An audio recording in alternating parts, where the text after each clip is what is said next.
Heyo, and what's up, gang? Thank you for checking out Sledgehammer TV tonight. It is Monday night, May the 28th, 2018, Memorial Day Monday here in the United States, and Monday Night Raw came to us from Richmond, Virginia, one of the most patriotic cities in America, and we are here to bring the hammer down on tonight's episode of Monday Night Raw like we can only do right here and right now, on the newest, fastest rising podcast in all of YouTube, iTunes, Stitcher Radio, and Podbean, baby. The Sledgehammer Wrestling Show.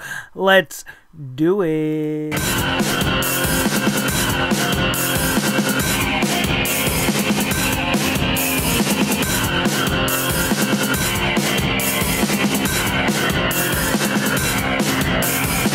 Sledgehammer Wrestling Show.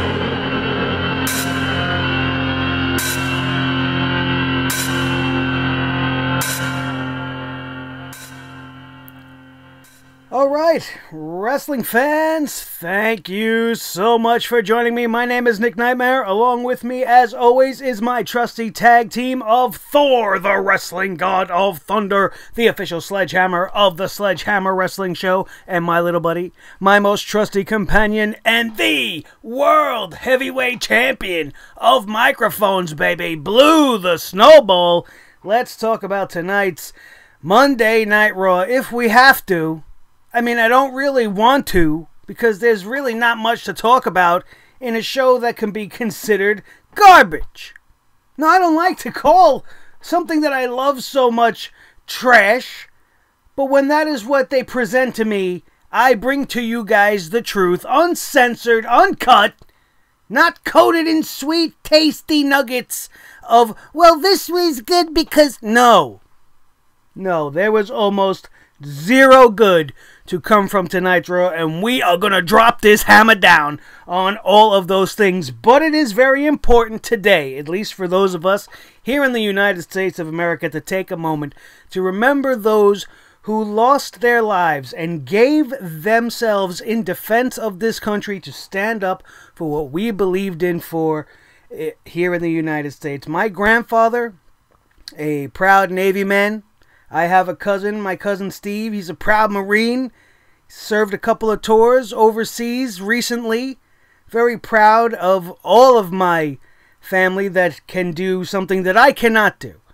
I'm too selfish of a person. I enjoy my life too much, and I guess I don't put others above myself, which might not be a great thing, but I cannot risk my life. I am far too afraid of death to do that, no matter what the cause as of this moment. But those people who do so are the true heroes of this world. There are people that believe in country before all, and we have them to thank for being able to sit here and talk shit to you guys about professional wrestling.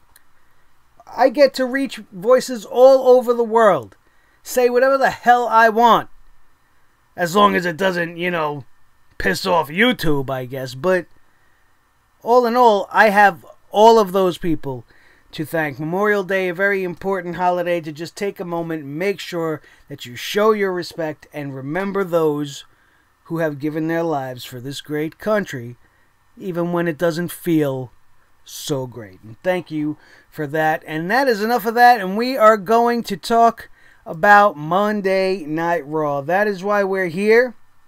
And I wish we could do a memorial on Raw and have it just be over. Because when they give me shows like they give me tonight, and holiday shows usually are pure trash. The WWE has no faith in their audience to actually sit down and watch Monday Night Raw, as though we all did. Because we're fans of the product, so we're going to watch it. Doesn't matter if it's Memorial Day, Christmas Day. We're going to be there. We're going to watch. What the hell do ratings mean anymore? Why do you give a shit whether the ratings are going to be low? You should always want to put your best foot forward and give us the absolute best show that you possibly can. Maybe entice or prove to Fox and to the USA networks that gave you all this cash in the last few weeks that we're not going to give you guys a show that's just paint by numbers, that's just rinse and repeat garbage over and over and over again. We're not going to do that. We're not going to rest on our laurels because we got big sacks of cash on our back. We're going to give you quality stuff. That's not the case. I don't expect that, especially on a holiday. Like I said, they don't really care when a holiday falls on a Monday Night Raw to give us a good show. They believe the audience isn't there. This was not as bad as last week's episode. Last week's episode was pretty much the worst Raw that I've ever seen come across my television screen. How they wrote that show and still have a job, the creative team, I'll never know. But coming out of this week, it was close. It wasn't much better. It was very, very close to being just as bad as last week. There was a lot on this show that I did not like. Most especially something that we already kind of knew was coming, which is the Money in the Bank build towards this match. Since they have set the field so quickly, I really thought they were going to drag it out and maybe have one match every week on each show building up. We had so much time to fill those spots that the spots were filled so quickly and in such an underwhelming fashion that now for the rest of the way out, we're going to get random one-on-one matchups. Some of them that actually have pay-per-view potential if you want to put a decent feud and actually build behind it. Why are we getting matches like Braun Strowman and Finn Balor 2 weeks in a row? Ice cold. Coming off of last week's match, which a lot of you guys liked, I didn't find it as great as many people did. I can't see beyond the damage that it's doing to Finn Balor. But you're giving us match after match, just like they're doing with Daniel Bryan. And that's a whole nother topic that we will discuss tomorrow night. But they're just burning through dream matches.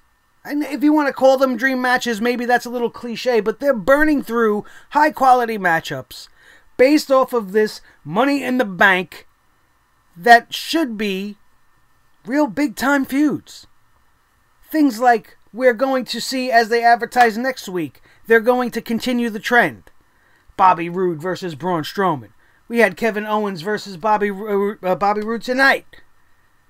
Under the right circumstances, given some care and love and attention, that is a big-time feud. That's a big-time rivalry in the making. It's being thrown away. Thrown at us for absolutely nothing. And then in the process, you're making Bobby Roode an absolute joke. Even worse than it's been. Every week it gets worse and worse for him with absolutely no sign of frustration. Here's a guy that's happy to be fucking losing. Did you see what he was doing tonight? He deserved what he got from Braun Strowman in the end. We'll talk a little bit more about that. But I don't understand it. Now they're burning through these singles matches. We still got about 3 weeks left to go. What, are we going to start getting tag team matchups? 6-man tags? God forbid. Who wants to see that kind of shit again? You have the women. You have this gauntlet match. Right? You got 7 women that have to come running through this gauntlet. And you give them less than 15 minutes to do so. What kind of a fucking main event is that for the girls?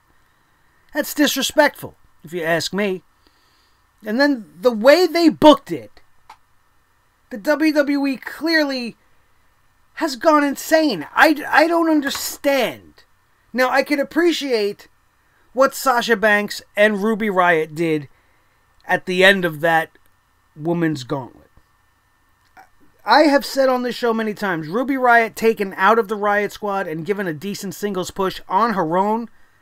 And she proved in what she did tonight with Sasha Banks. She is a solid talent. She is absolutely great in the ring. She could tell good stories. She's good with her body. She's a talented athlete. She deserves more than the Riott Squad. A solid singles run for this girl opposite some of the biggest names in the business, like a Sasha Banks, like a Bayley. That's big time for the women's division. But instead you want to drag her down. And I just don't understand why they would not capitalize on the opportunity to have this gauntlet match build into the Bayley-Sasha storyline somehow. Effectively, by what they did tonight, they took steps to get away from it. You have Bayley come out before the match. She wants to give us promos, say that her name's on the contract, not Sasha's. Bayley's going to start the match. You're expecting Bayley to run the gauntlet. You're expecting her to get to Sasha Banks, and you're expecting something to go down. Some kind of shenanigans between the two girls. Further the story has been there. You addressed it before the match. And then you have Bayley eliminated before Sasha Banks even makes it to the ring?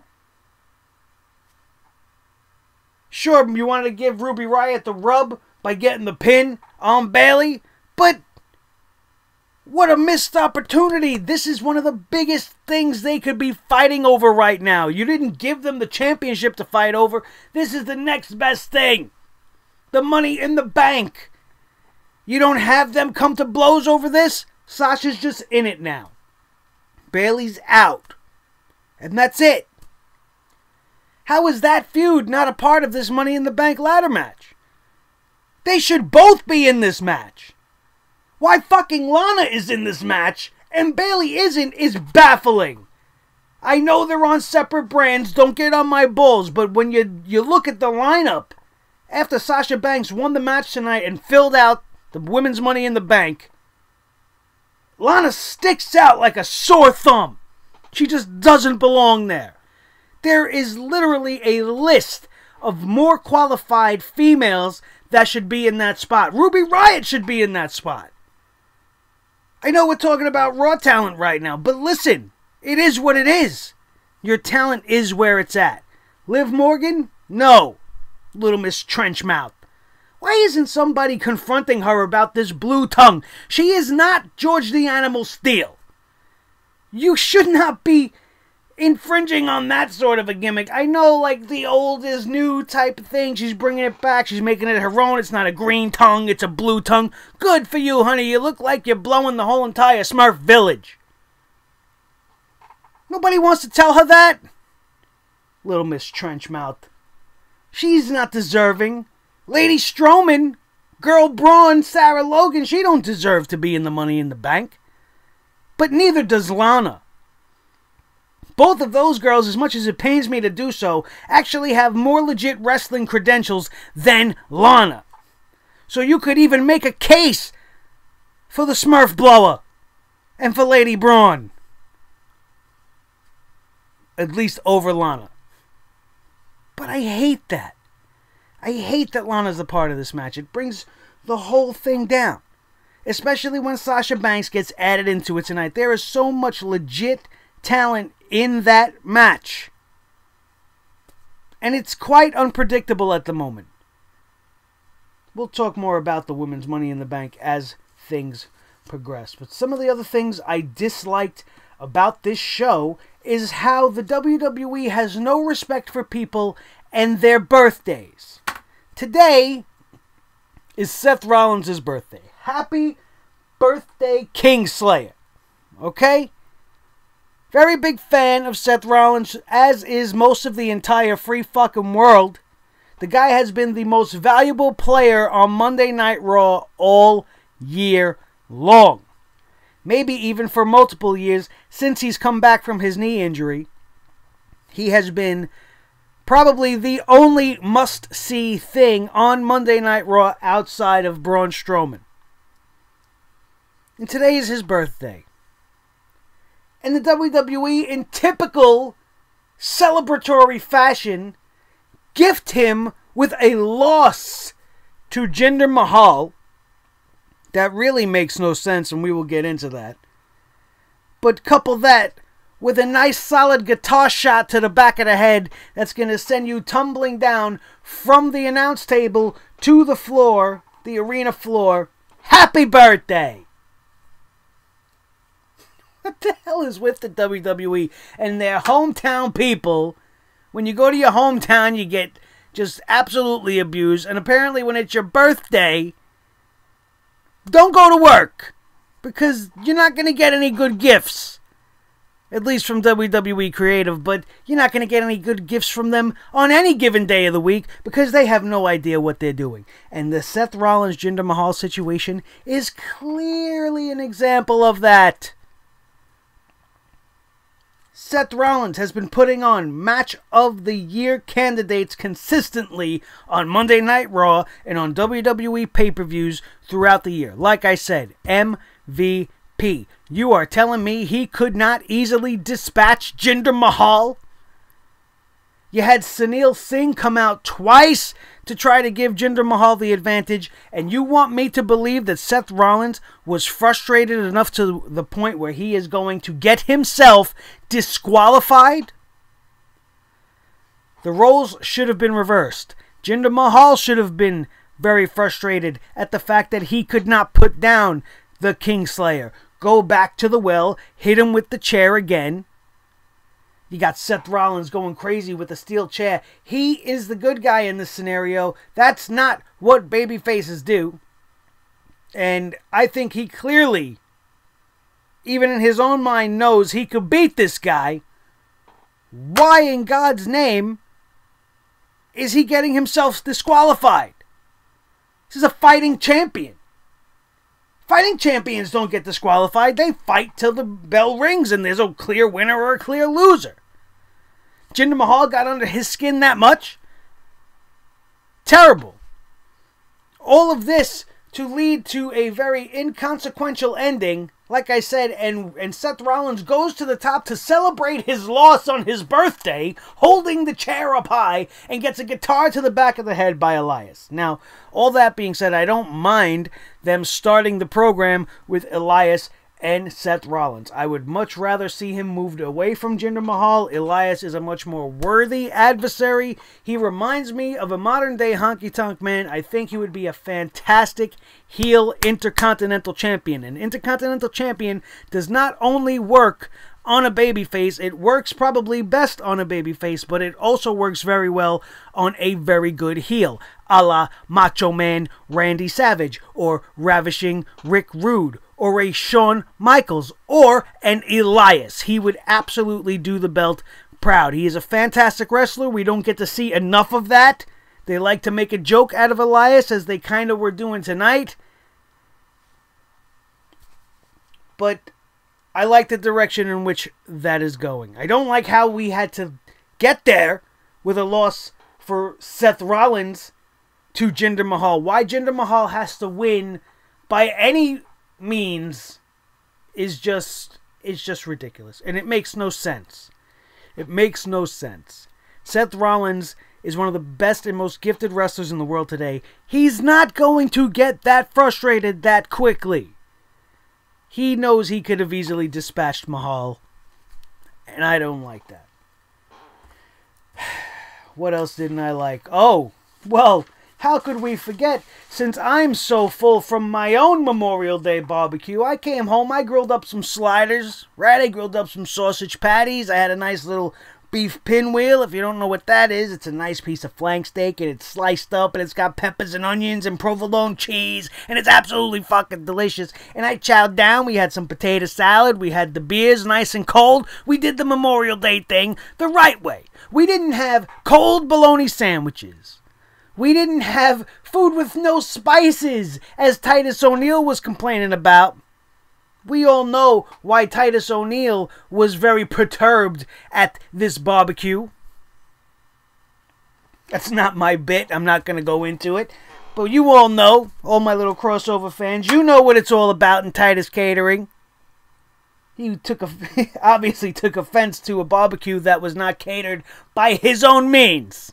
All right? Sorry, JD. I could not resist. It's clearly obvious. They painted it for you. It's as if they're listening to Off the Script themselves and they want to make a mockery of the jokes that we tell.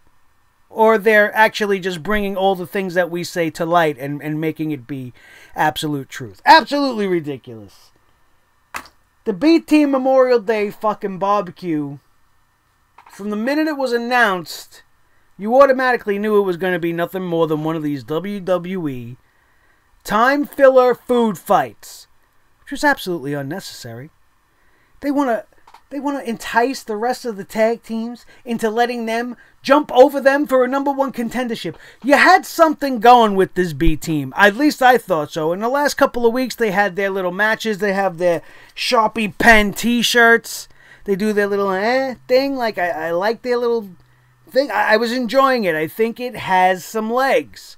And then you go and do some bullshit tonight. Were you not embarrassed enough with the Lashley segment from last week that you had to go out and have a food fight in the middle of the ring?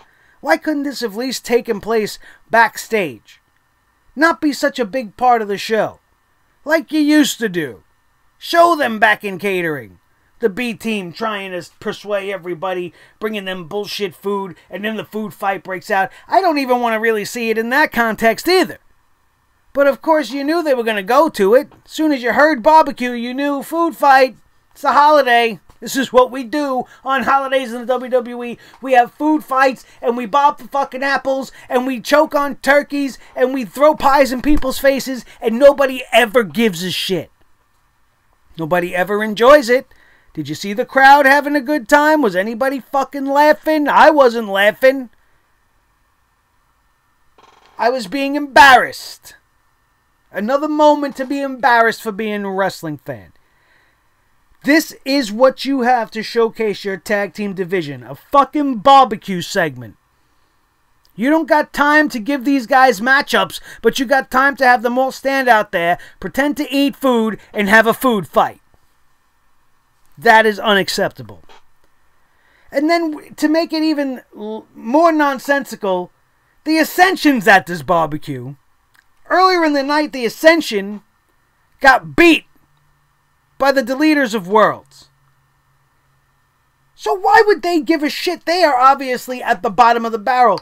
The B team has got 2 wins under their belt, which now puts them above the Ascension. Not that that's very high on the list as it is. But why are the Ascension getting mad that the B team wants a shot at the tag team championships? They just fucking lost clean to the champs. Your argument is moot. Your point doesn't mean anything. You're just here for the food. Obviously. This show was a fucking mess and a half. The only highlight, the only good thing I want to talk about tonight is Drew McIntyre versus Chad Gable, which was fantastic. It was a great match. I thought it was a good showcase for Chad Gable. He sold excellently throughout the entirety of this matchup. He did have a few moments of offense. He didn't look like a limp dick competitor. He wasn't out there to get squashed. He put up a pretty good fight. He tried the best he could, but he was in there against a beast known as Drew McIntyre. And how much does he look like the next face of the company? If the WWE's looking with clear eyesight, Drew McIntyre is the future of this company. He's got the look that you just can't buy. You talk about having it, Drew McIntyre has it. He puts Dolph Ziggler in a shadow that he will never get out of. Dolph Ziggler, by pairing himself with Drew McIntyre, might have put himself into the corner where he Marty Jannetty's himself out of the WWE, because Drew McIntyre is going to blow him away. McIntyre tonight, with his match with Chad Gable, showed you guys all the potential he has in his wrestling ability to give you some of the best matches of his life. I'm not saying this was one of the greatest matches of the year, but this was a definite great showcase for both talents involved in this match. Drew looked like a beast. Chad Gable looked like a formidable competitor.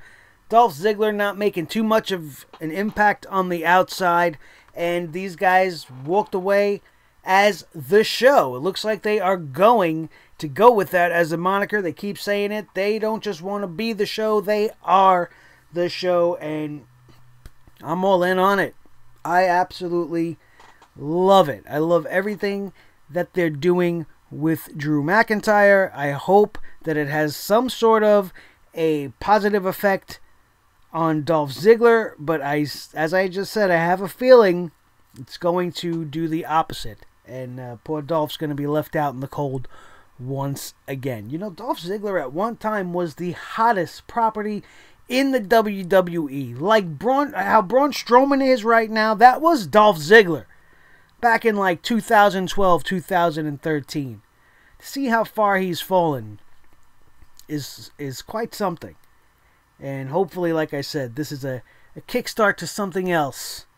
And not just being cast in the shadow of a gigantic and fantastic Drew McIntyre. This show started off tonight with a repeat. They took the main event from last week, which really made no sense, and since it was actually pretty good last week, they decided to do it again this week. And we're going to start the show with it, nonetheless. And it was not as impressive to me as last week's match was, and like I said, I didn't think that match was that great. A lot of you guys thought that match was like fantastic, and maybe I was just bored after the end of 3 hours and I wasn't really paying attention. But this match was less impressive to me than even that. And having Kevin Owens on the mic, as good as he is and as entertaining as he is in everything that he said, I thought it was a very major detraction from the match. That ended up turning out to be the storyline of the match.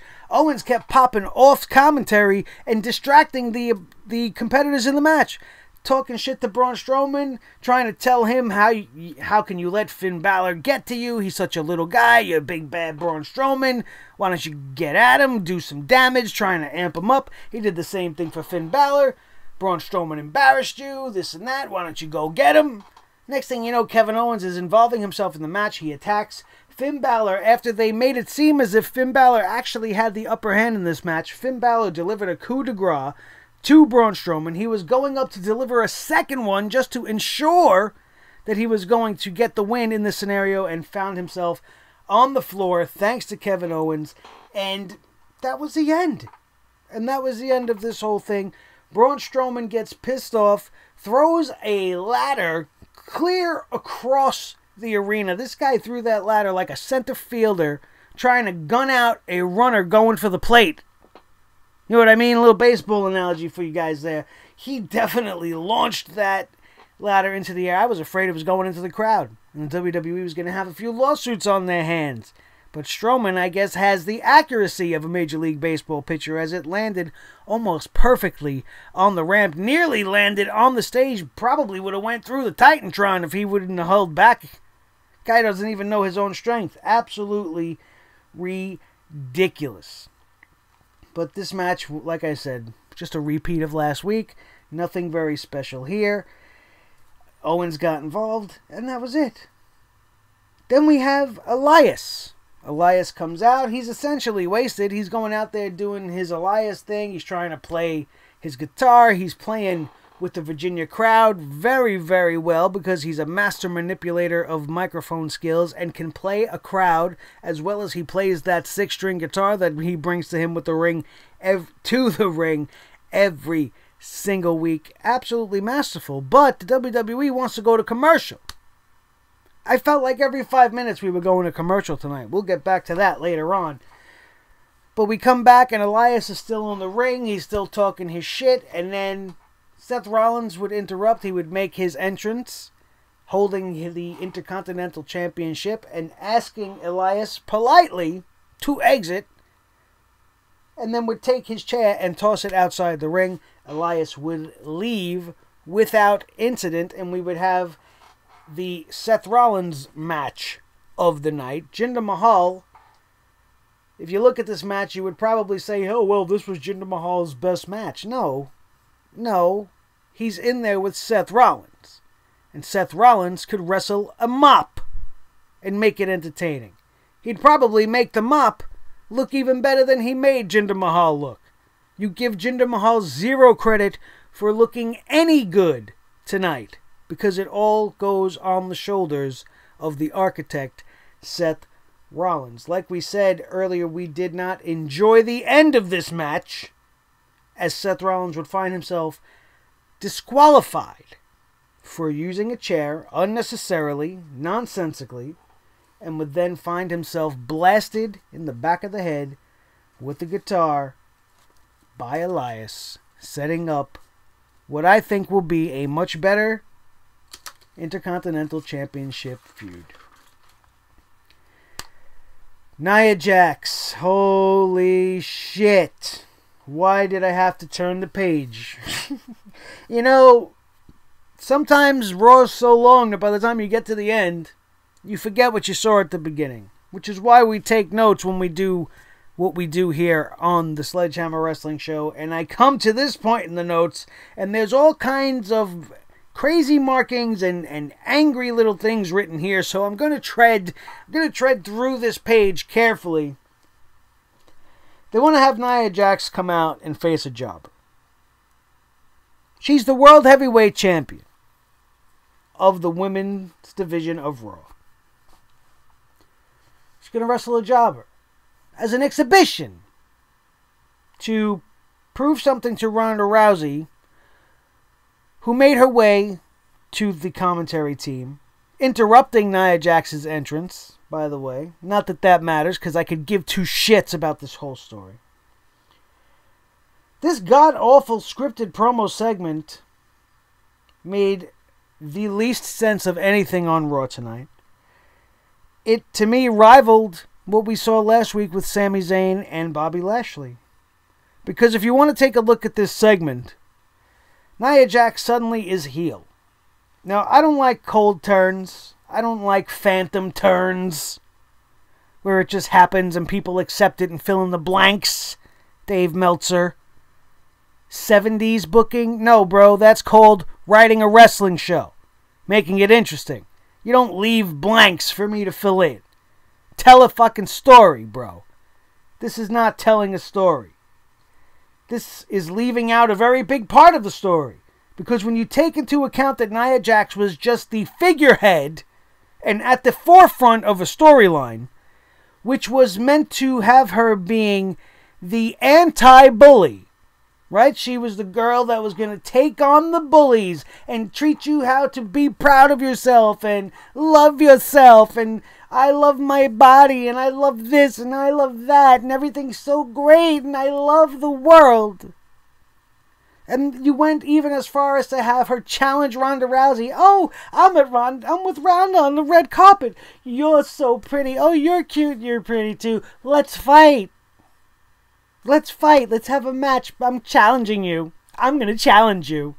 It was all friendly. And then they hooked arms and hopped down the yellow brick road down to the fucking Emerald City. Remember?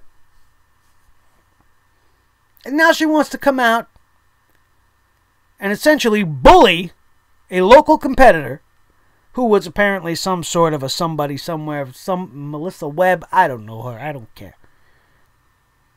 But why is Nia Jax being a bully? 2 weeks ago, she was being brought to tears by tiny little Alexa Bliss. And now she's ragdolling this little Virginia girl to make a point and try to illustrate to Ronda Rousey how she can escape an armbar and how she execute a Samoa drop.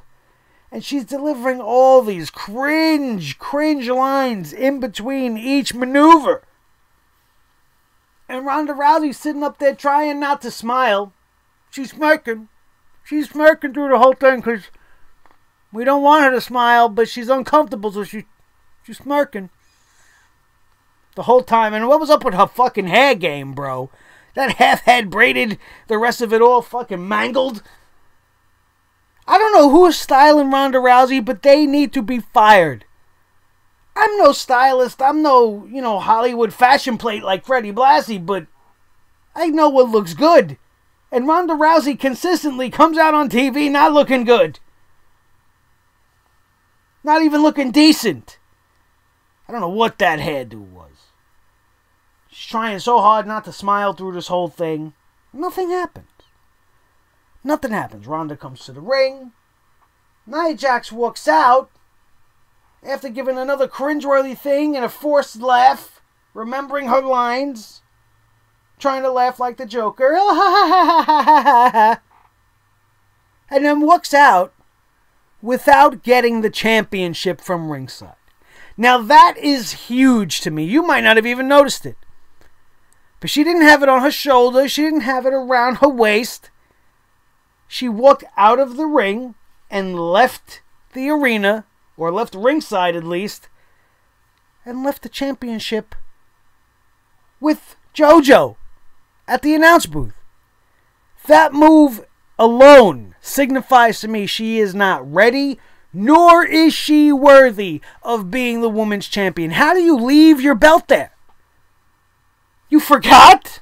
You forgot you were champion? I wish I could forget you were fucking champion. Dreadful. Absolutely unacceptable. I hated it. You want to talk about god-awful scripted promos. After this, you had Dana Brooke on the screen talking about how she's going to win Money in the Bank. She wants to show us the statistics.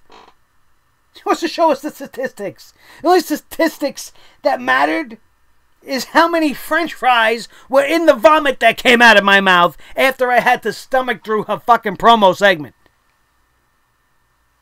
Jesus Christ. We had all of these little promos from all the ladies throughout the night. The only one that was any good was Mickie James's. And we all knew she wasn't going to win and get her entry into the match neither. The Deleters of Worlds went up against the Ascension. This was a glorified squash match, not even worth mentioning. Why the Ascension were even given a match against the tag team champions, I'll never know. It wasn't a title match, at least not to my knowledge. But even if it was, what business did the Ascension have in the ring against the champions? When was the last time we seen them have a match and win against Breezango, or Slater and Rhino, or any of the other teams that wanted to show up for the ridiculous fucking barbecue? Why couldn't we have had a decent match there? This match was maybe like 7 minutes long. It wasn't nothing, because we had to have time for the fucking barbecue. Take the barbecue out of the equation. Give the B team a match with the Ascension. Give it 15-20 minutes. Tag team wrestling. That's how it's done. Not with bologna sandwiches and baked fucking beans being poured on people's heads. Awful. Absolutely awful. The B team is backstage with Kurt Angle. They want a title shot. They're undefeated. Kurt Angle's like, no way. This was actually pretty entertaining. And then they went, Bo Dallas and Curtis Axel went on to talk about Kurt Angle as if he wasn't even in the room. It was kind of entertaining. Like I said, I liked what they were doing with the B team, but then they come up with this barbecue idea, and it was all downhill from there. I automatically knew the rest of the night was a bust for the entire tag team division. Didn't matter. Bobby Roode versus Kevin Owens. Kevin Owens wins this one. Bobby Roode sent further into the abyss. More and more inglorious he becomes every single week. And it's a shame. This dynamic is correct, but the person playing the babyface is wrong. You have a heel Kevin Owens going in there against a babyface Bobby Roode. Everybody wants to throw up on babyface Bobby Roode. Nobody gives a shit about him anymore. He reminds me of Mr. Wonderful Paul Orndorff from back in the day. You know that guy that was in the mid-card? He had an impressive body. He was always out there, always losing. Came out in fancy robes, calling himself wonderful. But he wasn't. He was a scrub.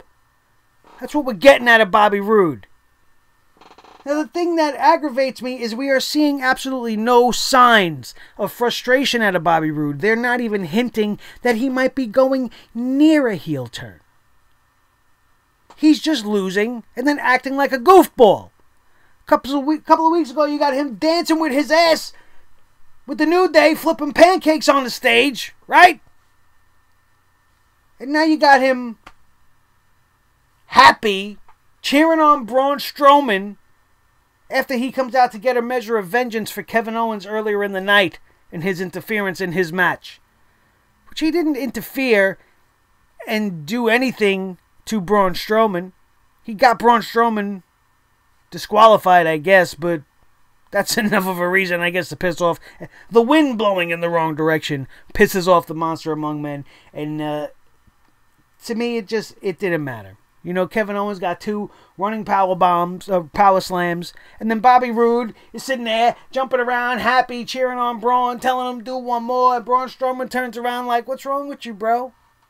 I'm Braun Strowman. Braun! And he grabs him by the throat, takes him off the turnbuckles, and gives Bobby Roode a running power slam for his troubles. And off he goes. Braun Strowman, the most over guy on the roster, once again being used in, I guess, a better way.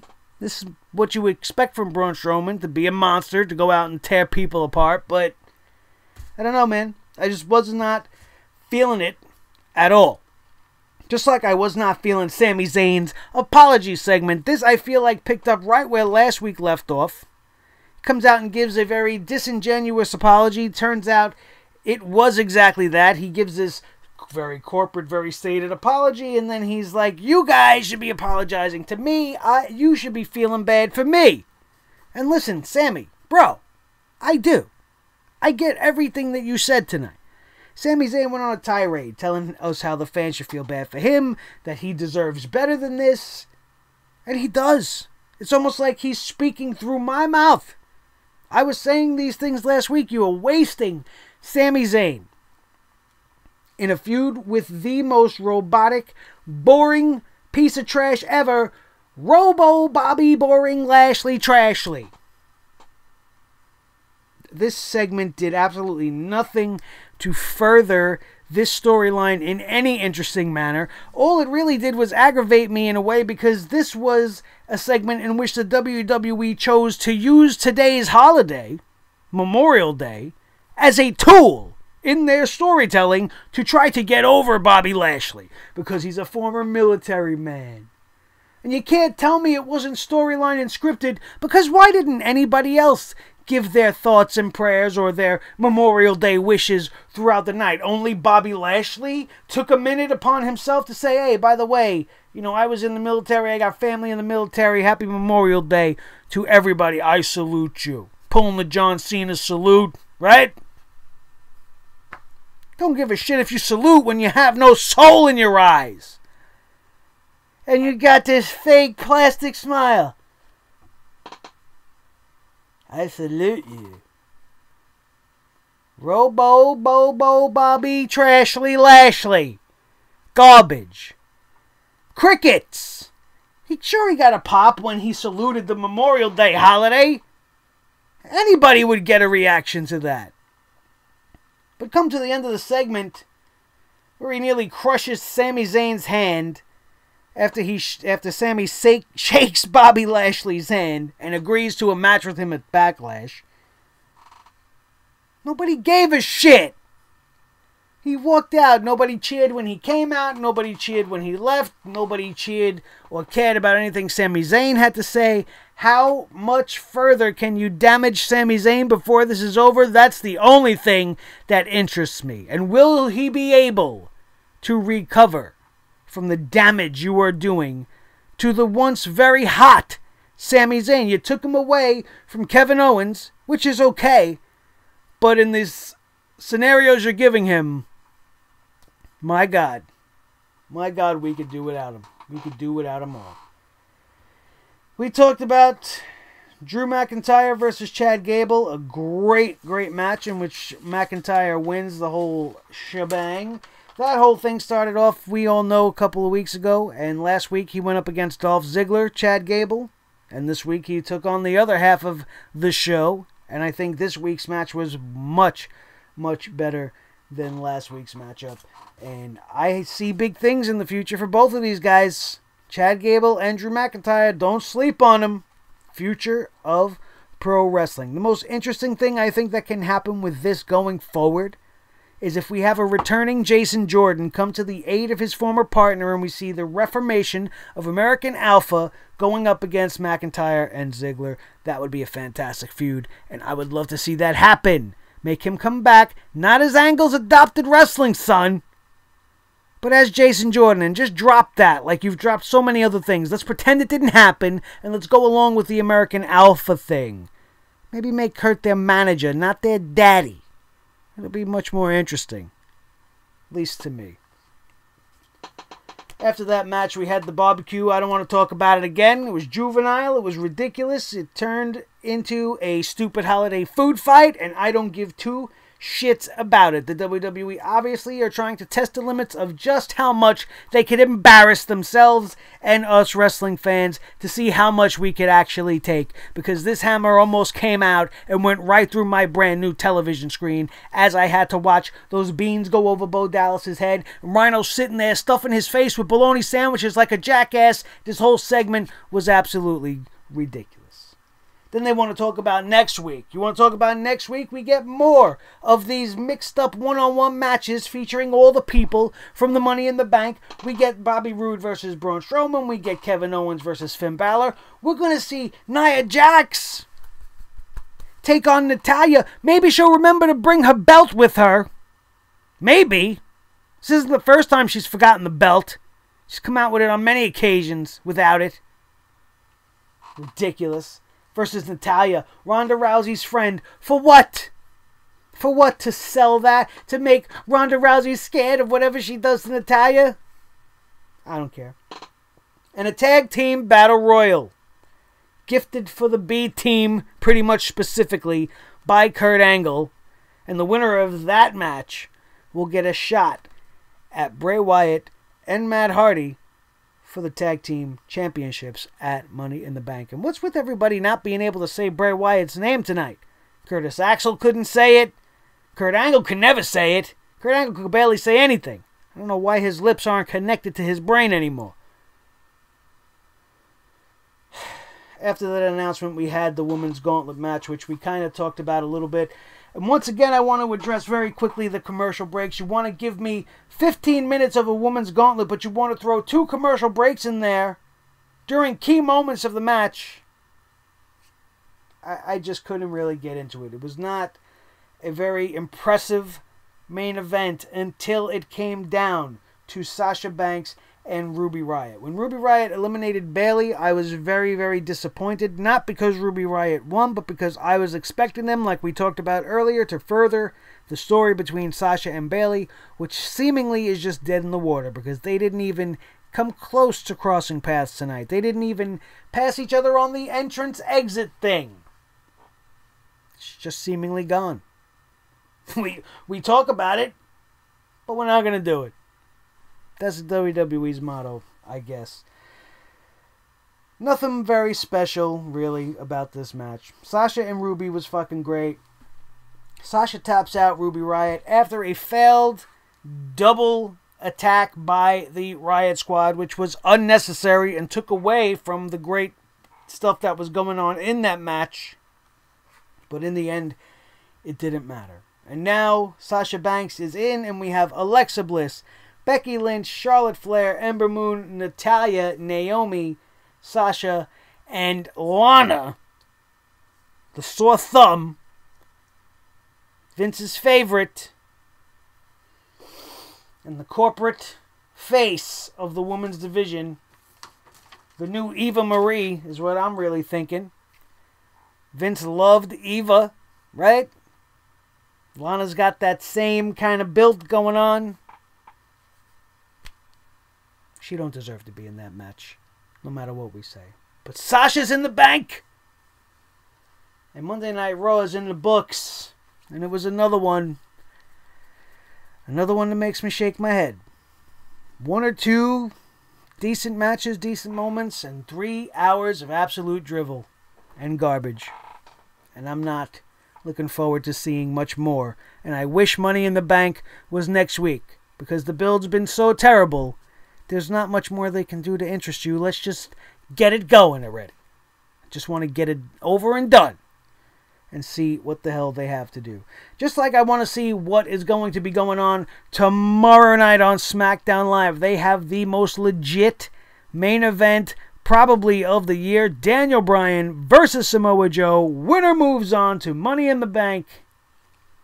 And I can't wait. SmackDown Live is going to be better just based off of that match alone. Hopefully they give it more than 10 minutes. Because if not, the hammer is coming to fall. As it probably will anyway. As it always does every single Monday, every single Tuesday, after every pay-per-view, and whenever breaking news drops, the hammer comes out and we get swinging for you guys. Thank you so much for being here with me. That is your Monday Night Raw review. My name is Nick Nightmare. Along with me, as always, is Thor the Sledgehammer, the wrestling god of thunder.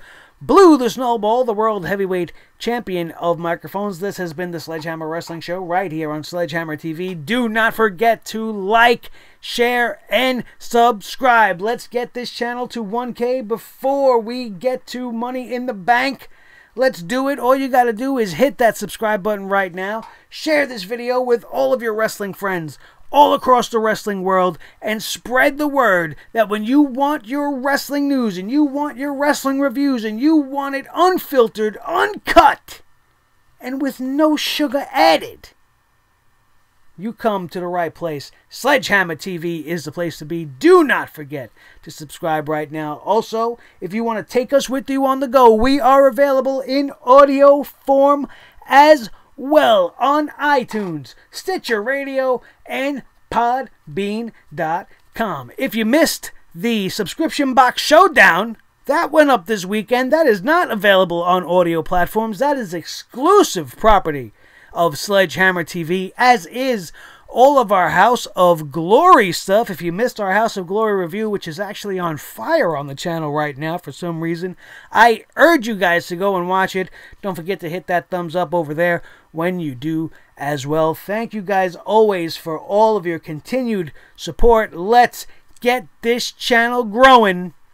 And I need my Sledgehammer Club, my Sledgehammer Army to help me out. Word of mouth is the strongest power that we have. Raise your hammers strong and proud, and let's grow the hammer crowd. Hey, that's pretty cool. I like that. And we're going to end with that. Thank you guys so much for joining me. That is going to do it, and we are out of here. And we will see you tomorrow night for SmackDown Live right here on the Sledgehammer Wrestling Show. Have a good one, and we'll see you tomorrow night. Peace.